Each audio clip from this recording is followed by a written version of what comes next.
படவா கோபி இருக்கார் இல்லையா, 30 லட்சத்துல படம் பண்ணான்னு சொல்லி தான் அவரை கொண்டு வந்தாங்க. அந்த படம் முடியறதுக்கு 3 கோடி ஆகும்னு ஆரம்பிச்ச பிறகு தெரியுது.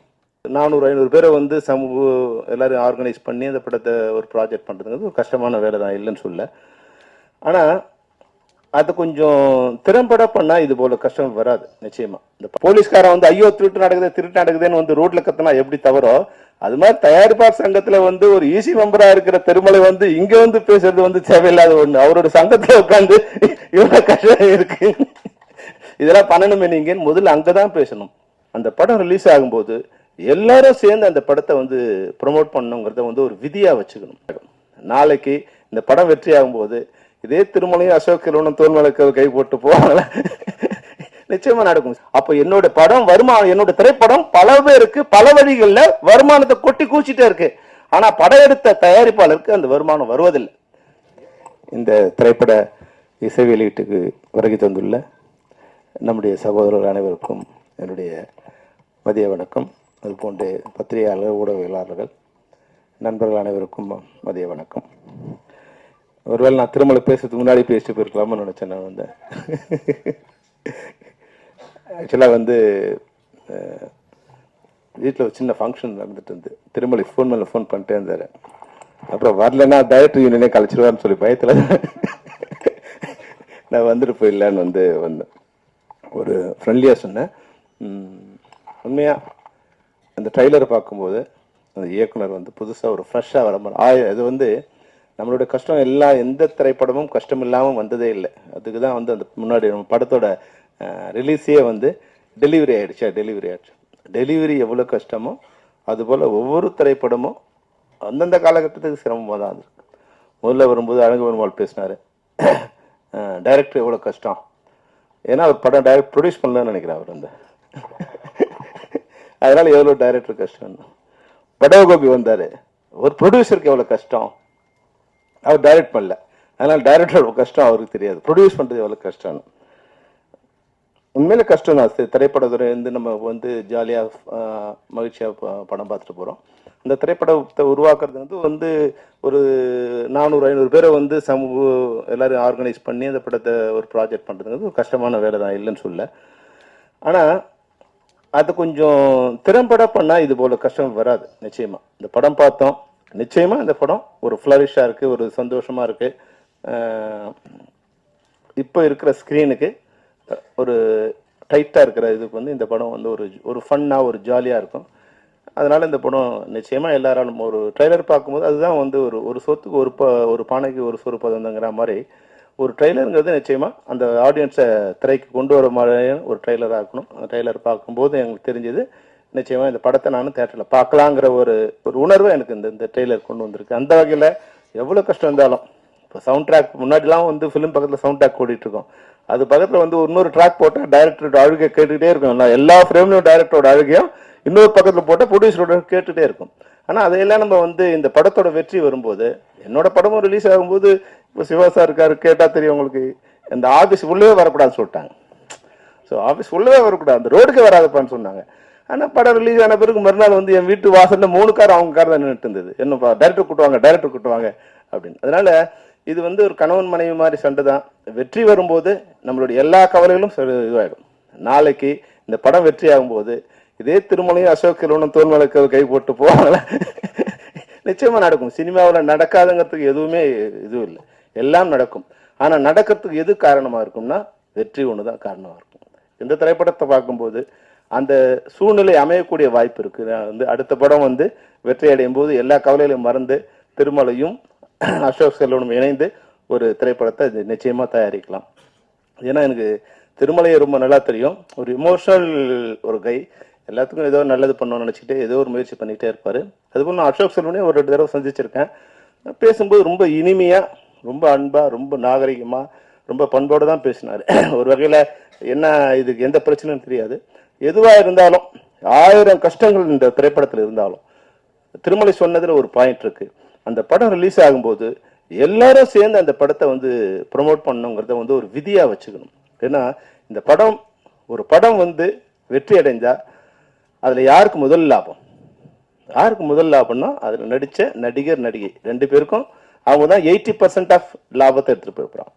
லாபங்கிறது வந்து நான் மானிட்டரி வைஸா சொல்ல, அது வந்து ஃபேம் வைஸா அதன் மூலம் அடுத்த படத்தில் கிடைக்க போகிற லாபம் வைஸா 80% அவங்க எடுத்துகிட்டு போகிறாங்க. அப்புறம் ஒரு 10-15% வந்து டெக்னீஷியன் எடுத்துப்பாங்க. இன்னைக்கு இருக்கிற பாலாஜி வந்து இந்த படம் ஓடிச்சுன்னா நாளைக்கு அவரோட லெவல் வேறவா இருக்கும். ஆனால் இந்த படம் ஓடினாலும் திருமலையோட லெவல் அதே லெவல் தான் இருக்கும், தயாரிப்பாளர் லெவல் அப்படியே தான் இருக்கும்.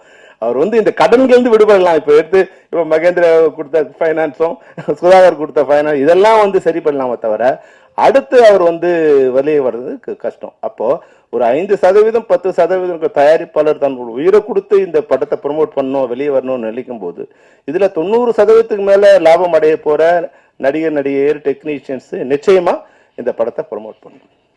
இன்னொரு விஷயம், இது பொது மேடையில சொல்ல வேண்டிய விஷயம் இல்லைன்னா கூட இந்த பல விஷயங்களை வந்து இது போலீஸ்காரன் வந்து ஐயோ திருட்டு நடக்குதுன்னு வந்து ரோட்ல கத்தினா எப்படி தவறோ, அது மாதிரி தயாரிப்பாளர் சங்கத்துல வந்து ஒரு ஈசி மெம்பரா இருக்கிற திருமலை வந்து இங்க வந்து பேசுறது வந்து தேவையில்லாத ஒண்ணு. அவரோட சங்கத்துல உட்காந்து இவ்வளவு கஷ்டம் இருக்கு, இதெல்லாம் பண்ணணுமே நீங்க முதல்ல அங்கதான் பேசணும்.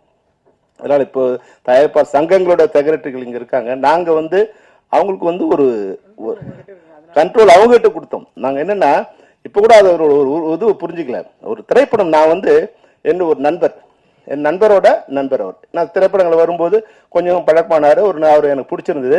அவர் வந்து ஒரு நாள் என்கிட்ட வந்து சார் ஒரு 50,000 பணம் வேணும் சார். என்னன்னு கேட்டேன். ஒரு பெட்டி கடை வைக்க போறோம் சார் அப்படின்னு.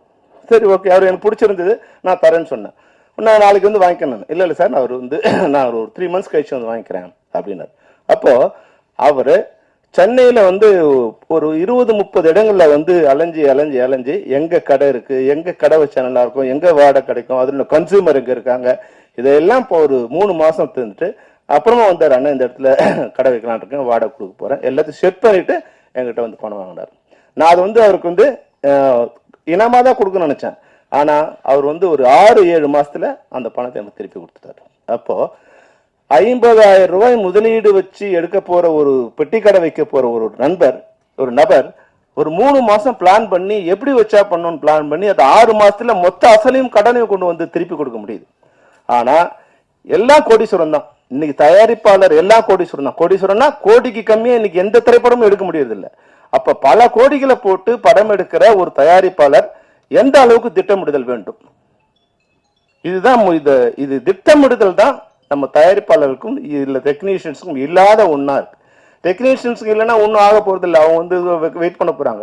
ஆனா தயாரிப்பாளர் ஒரு நாளும் ஒரு நிமிடமும் அந்த பணத்துக்கு வட்டி கட்டிட்டே இருக்கணும். எந்த விடுமுறையும் இல்லாத ஒன்னே ஒண்ணு இந்த வட்டி தான்.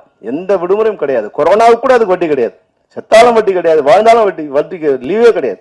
அப்போ அவங்க வந்து இதை பிளான் பண்ணிடணும். அப்போ நாங்க தயாரிப்பாளர் சங்கத்துக்கு ஒரு வேண்டுகோள், ஒரு வழிமுறை சொன்னோம். ஐயா உங்ககிட்ட தயாரிப்பாளர் வராங்களா, எல்லாத்தையும் செக் பண்ணி யார் ஆர்டிஸ்ட், யார் டைரக்டர், எப்போ ஷெட்யூல் போறாங்க, ஷெட்யூல் டேட் வாங்கிட்டாங்களா, டைரக்டர் டேட் இருக்கா, ப்ரொடியூசர் ஆர்டிஸ்ட் டேட் இருக்கா, டெக்னீஷியன் டேட்ஸ் இருக்கா, இதெல்லாம் கன்ஃபார்மா எல்லா அக்ரிமெண்ட் வாங்கிங்க.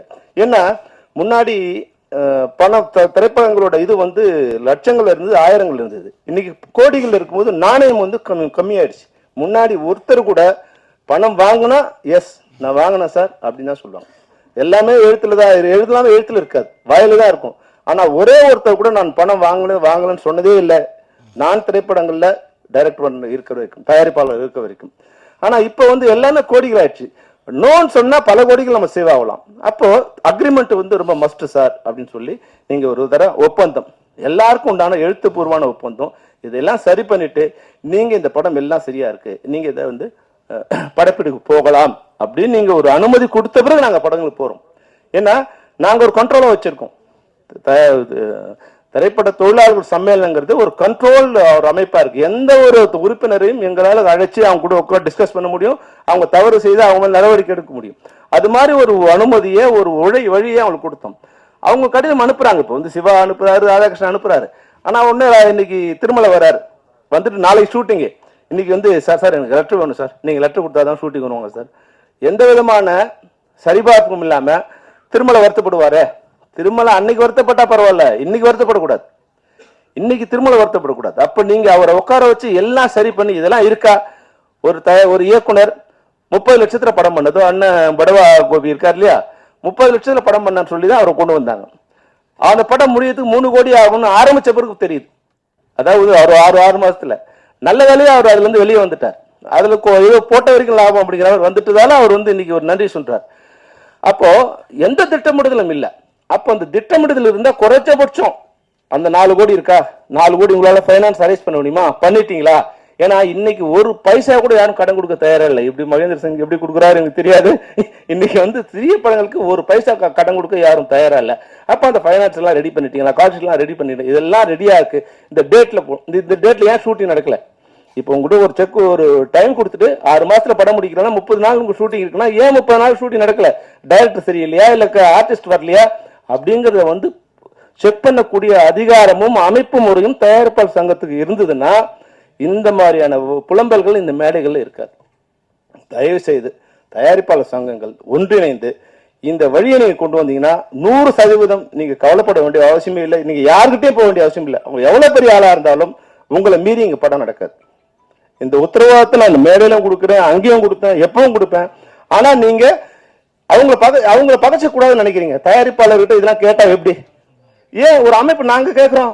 நாங்க ஒரு டெக்னீஷியன் ஷூட்டிங் என்ன எல்லாத்தையும் இன்னைக்கு 23 படத்தோட சங்கங்களோட ஷூட்டிங் எங்கிறது எனக்கு தெரியும். உட்காந்த இடத்துல என்னால சொல்ல முடியும். இன்னைக்கு 60 ஷூட்டிங் நடக்குதுன்னா யார் யார் ஷூட்டிங்ல இருக்காங்க, எங்கெங்க ஷூட்டிங் நடக்குது என்னால சொல்ல முடியும். அது கொஞ்சம் கஷ்டம் தான். அதை ஸ்கீம் பண்ணி ஃபார்ம் பண்ணி கொண்டு சேர்ந்துட்டோம். அது போல உங்களுக்கு பணம் வாங்குற சம்பளம் வாங்குற எங்களாலே இதெல்லாம் சொல்ல முடியும்னா பணம் கொடுக்குற உங்களால ஏன் அதை சொல்ல முடியாது? உங்களால ஏன் யுனைட்டா இருக்க முடியாது? பணம் வாங்குற சிண்டிகேட் பண்ணும்போது பணம் கொடுக்குற நீங்க ஏன் சிண்டிகேட் பண்ண முடியாது?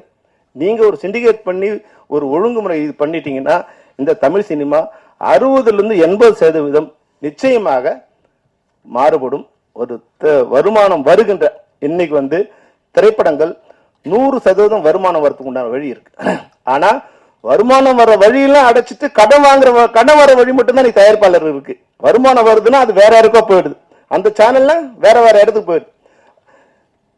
கியூபா அது வேற இடம், அவுடோனிட்டா வேற இடம், மேக் மை ட்ரிப்பா வேற இடம். இன்னைக்கு 30 லட்சம் டிக்கெட் விதுவாதுன்னா ஒரு டிக்கெட்டுக்கு 10 ரூபாய்னா 3 கோடி ரூபாய் இன்னைக்கு ஒரு நாளைக்கு வருமானம். படம் ஓடுதோ லாபமோ நஷ்டமோ 3 கோடி ரூபாய் ஒருத்தர் வந்துட்டே இருக்கு. ஆனா அந்த வருமானம் யாருக்கு போகுதுன்னா யாருக்கோ போகுது. இன்னைக்கு 1000 சினிமா தேட்டர்ல 4 ஷோ போயிட்டே இருக்கு, 4000 ஷோ நடந்துட்டே இருக்குன்னா இதுக்கான கியூப் சார்ஜும் கட்டிட்டே இருக்கும். இது வருமானம், இதுல நஷ்டமே இல்லை. இது திரைப்படத்துறையில் இருக்கு. யாருக்கா தயாரிப்பாளர் யாருக்கா வருதானா வருமானம் வர்றதே கிடையாது. அப்போ வருமானம் வருகின்ற வழிகள் இன்னைக்கு நான் 8 கோடி பேர்ல 6 கோடி பேர் நம்ம திரைப்படங்களை ஏதோ ஒரு பிட்ட பார்த்துட்டே இருக்கான். ஒரு ஸ்டில்ல பார்த்தா கூட அதுக்கு பணம் கட்ட வேண்டிய சூழ்நிலை இருக்கு.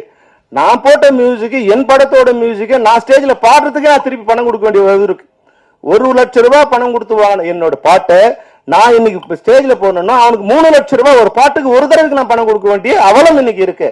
அப்ப என்னோட படம் வருமானம், என்னோட திரைப்படம் பல பேருக்கு பல வழிகள்ல வருமானத்தை கொட்டி கூச்சிட்டே இருக்கு.